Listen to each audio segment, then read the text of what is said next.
Music fans, you look ridiculous.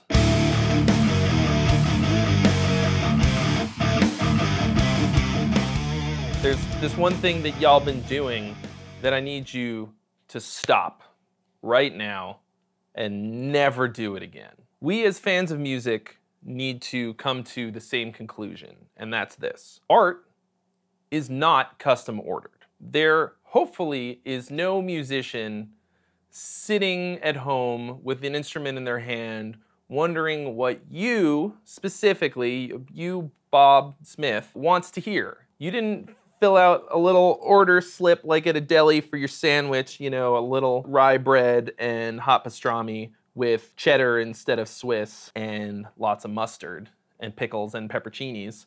And that's my sandwich order, and can somebody bring me a sandwich? I'm very hungry. It's not like ordering a custom guitar from a custom builder where you get to pick out every little thing that you need as a musician, okay? Art isn't like that. You have to experience art as the creator intended it, because authorial intent in art is everything. Authorial intent means that the person who made this thing, the author, has the final say on what it is that their art means. So you think that you get to interpret art however you want because, you know, it's subjective and it's open-ended and you look at it however it is that you want filtered through your lens. But that's bullshit. Art exists to communicate an idea.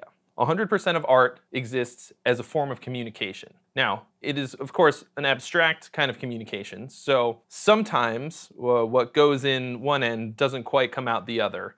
And even though you should try your hardest to understand what it is that the author is trying to convey, sometimes it just doesn't happen, and that's fine. There's plenty of art that I don't understand at all, and there's plenty of people who look at that same art, hear that same music, and experience what the author intended, and they get it, and it hits them in a very important way, and they feel things, or learn something, or whatever, and that's awesome. But what you have to realize is that you don't matter so much in this equation. You're on the receiving end of this art.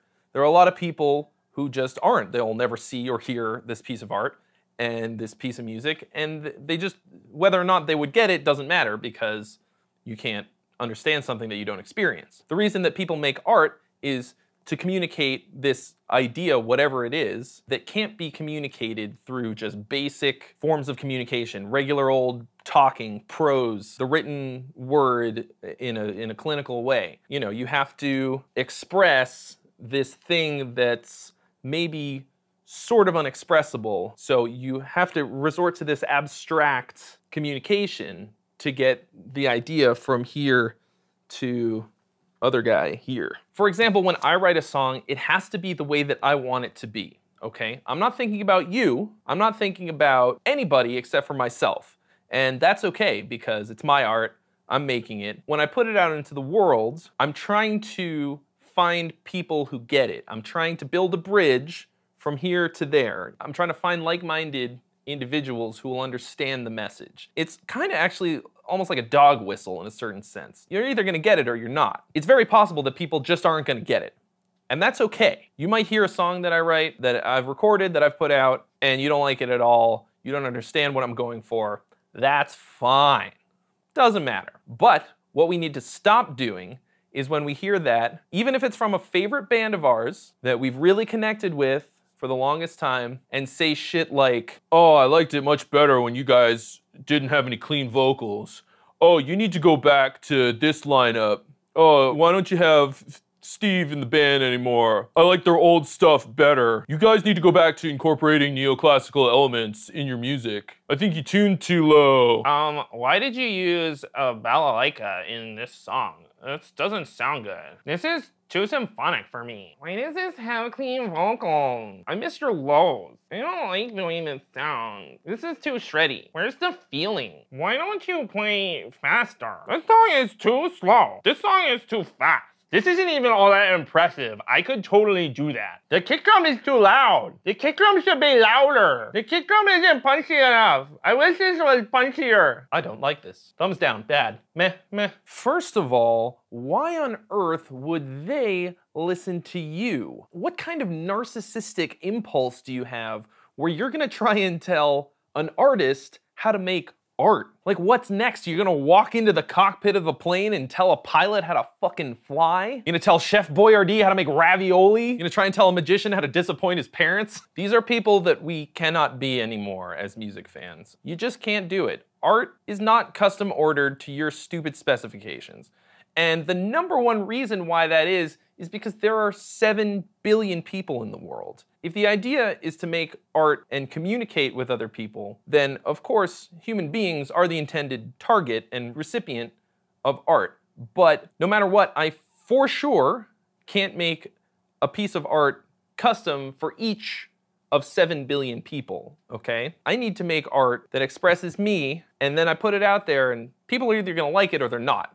Or they're gonna understand it and connect with it, or they aren't, and that's okay. But this like pathetic criticism and thinking that it should be catered to individual listeners or literally anyone else is dumb and sad. Doesn't make any sense. It's usually just fucking mean, and you need to stop doing it. Period. Stop acting like your opinion on the matter means anything at all. First of all, imagine if the great artists of Earth had listened to any of that kind of criticism at all, or if instead of making the thing that they knew was the right piece of art for them to make, they'd worried about what other people were gonna think, or made it with some other person in mind that they were making it for. Like, imagine if Michelangelo, while he was up there painting the hand of God and Adam, if he'd worried about some random tourist walking into the Sistine Chapel and being like, the shading could have been better on that finger. Why can I see his penis? Why is Adam naked? I'm offended by Adam's nudity. I would think that God would be bigger. Why is he just an old bearded man? If the great painter Michelangelo had stopped for even a second to worry about any of that crap, he would have watered down his art and the message would have been lost. Any artist or any musician who's creating something doesn't give a shit what you think. And this kind of impotent whining that I'm hearing all the time on the internet, of course, made vastly worse by the fact that everybody thinks that their opinion is very important, is very disheartening for me as an artist, and I imagine for more prolific artists must be far, far worse. And I think that the environment and the atmosphere that we're creating around how art should be experienced and created is just toxic. And if we want really great, truly great art and really phenomenal music, we have to just stop acting like it should be catered to our individual stupid tastes. I mean, how did we even develop a kind of taste in the first place? It's not like you're the first person to ever think that this sound or this approach is good. Somebody had to do that first, and then you had to see it or hear it and go, oh wow, that's awesome. For example, if you love tech death, all right? Great genre of music, great sounds, super tight and technical, crazy playing. Bands like Archspire and the Zenith Passage. It does something to me personally that I love. I love nice tight arrangements, super tight playing and blast beats and cool little palm muted sweepy doodles, whatever. In order to discover that I love that sound, I had to first hear it, okay? And how did I hear it first? Because somebody decided that that was a thing that needed to be made. They wanted to make it a certain way. They had a vision. They had an artistic urge. They had an impulse to create this thing. And if they'd have gone, nah, it's kind of too whatever for so-and-so, I want to make something that my grandma can listen to, we never would have gotten this beautiful sound, this great thing that really does it for me. I wouldn't have connected with this thing across time and space to the people who made this piece of art that hit me from a distance. That's what we're trying to do as artists, is to create things that's just a laser beam from your heart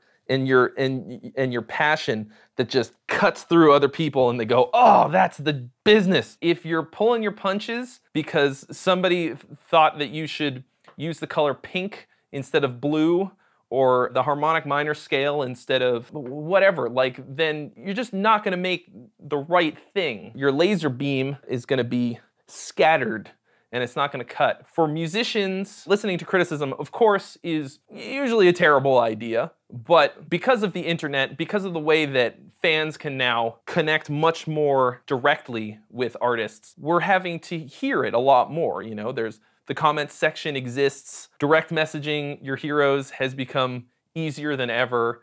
And we have to stop acting like they should listen to us or that we deserve anything other than their artistic intention and what they intend to give us and the packaging in which they give it to us. I understand that it can be pretty frustrating if a band that you love suddenly changes course and puts out an album or a song that is completely different from what you're used to, but it's not up to you to decide whether or not that's good. It's just not your place. I think you're probably gonna complain whether or not I say anything, but what you have to remember is that they didn't make it for you. They made it for themselves, and you don't get to fill out a custom order sheet and get a piece of art made to your specifications. And even if you did, I get the feeling you probably wouldn't like it as much as if somebody made something for themselves that you just happen to connect with. And really, isn't it just that much better? We are living in literally a golden age of art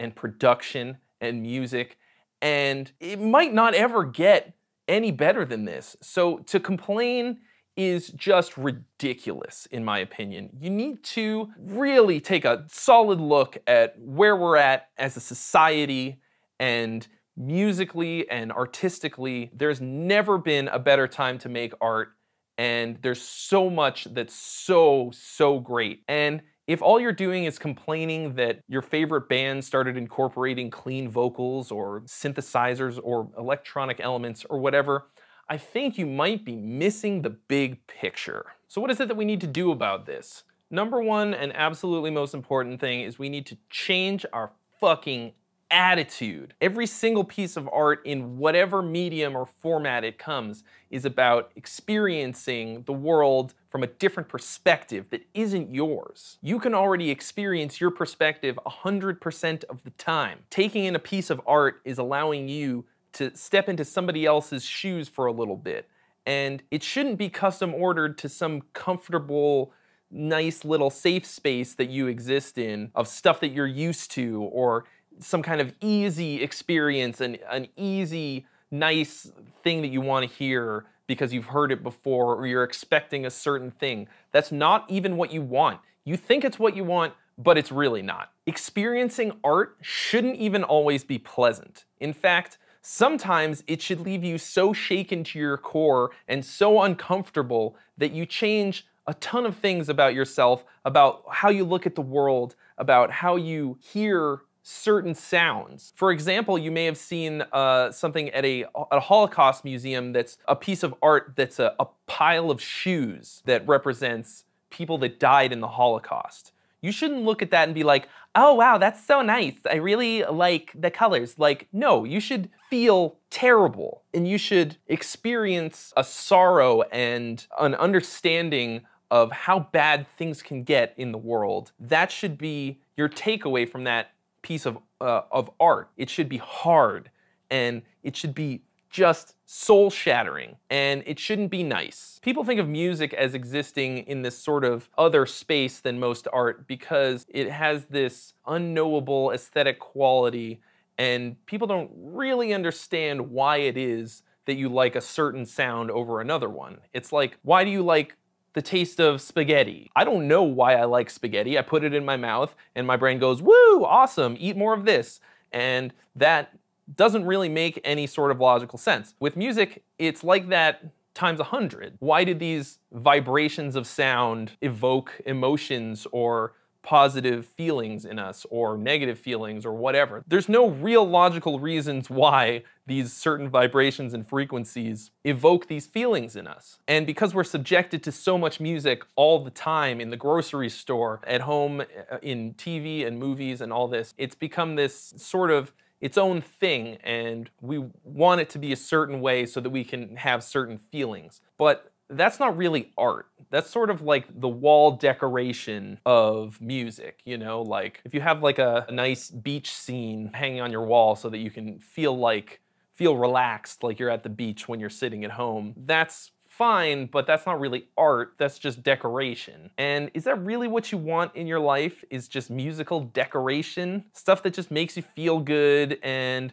doesn't really challenge you, or is just things that are just familiar all the time? You don't want that. You don't want custom ordered art. You need to have the art that needs to be made. And you need to receive the communication that the artist intended, because they're saying something that they have to say, and it's probably something that you need to hear. Regardless of whether or not you wind up agreeing with it, you have to go all the way down the rabbit hole and really experience that piece of art the way the artist intended it, and filtered through as little of your prejudices as you possibly can get it. To cap this off, I want you to ask yourself this question. If you were to actually custom order a piece of art, a song, an album, whatever, do you think that you'd actually like it as much as you think you would once you received it? Do you think that it would be what you need to hear or see? Do you think it would actually do anything for you? And really, if what you're doing is trying to custom order this piece of art, don't you think maybe you should just make it yourself? That feeling that you have of wanting